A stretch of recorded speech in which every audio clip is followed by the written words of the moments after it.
आं नोंखौ लोगो मोनफिनगोन। आं नोंखौ लोगो मोनफिनगोन। बबाव माबोरै मिथिया। जानो हागौ नोंनि सानब्लावरिनि थुलुंगा जानानै नोंनि केनभासाव नुजाहैगोन। नङाबा नोंनि केनभासनि दोंसे गुमुर मोनस'यै हांखो जानानै सिरियै नोंखौ नायगोमाना थागोन। आं नोंखौ लोगो मोनफिनगोन। बबाव माबोरै मिथिया। नङाबा साननि रोदा महरै नोंनि गाबजों गोरोबहैगोन। नङाबा गाबजों आवलिफानानै नोंनि केनभासाव बागथाबहैगोन। मिथिया बबाव माबोरै। नाथाय थारैनो नोंखौ आं लोगो मोनफिनथारगोन।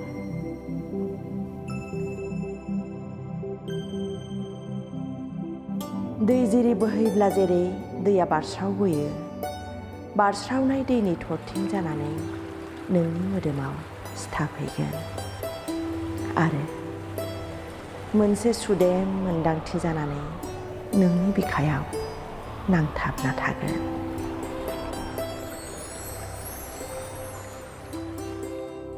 आं आरो गोबां जेबो मिथिया, नाथाय बेखौ मिथिगौ समा जेरैखि दावबाया मानो बे जिउआ थांगोन आंजों लोगोआवनो। बे सोलेरा थुंगेबानो गासैबोथ' जोबफाखायो। नाथाय गोसोखांथिनि खुन्दुङा बिसम्बिनि समायनाल' सुयो। बै समायना बुब्लिफोरखौ आं सायख'गोन, खुन्दुङाव थुब्रायना दोनगोन।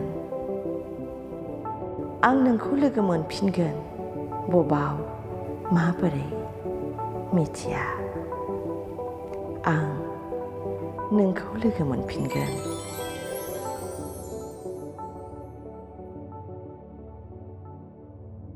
बे खन्थाइखौ लिरदोंमोन सासे मुंदांखा पान्जाबी खन्थाइगिरि, थुनलाइगिरि अमृता प्रीतमआ। नेशनेल साहित्य एकाडेमि बान्था मोनगिरि बिथाङानो गिबि आइजो। उनाव पद्मश्री, ज्ञानपीठ, पद्म विभूषण बायदि मेहेरगोनां बान्थाबो बिथाङा मोनो।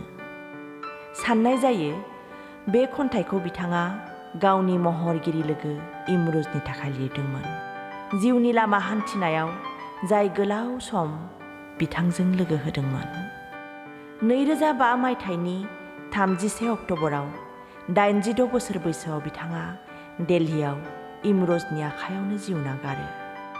इमर'जआ बिथांखौ ओरैबायदि मोजां मोनोमोन, गावनि न'नि गंफ्रोमबो वाल, मोनफ्रोमबो खनायाव बिथांनिनो सावगारि आखिना साजायना दोनोमोन।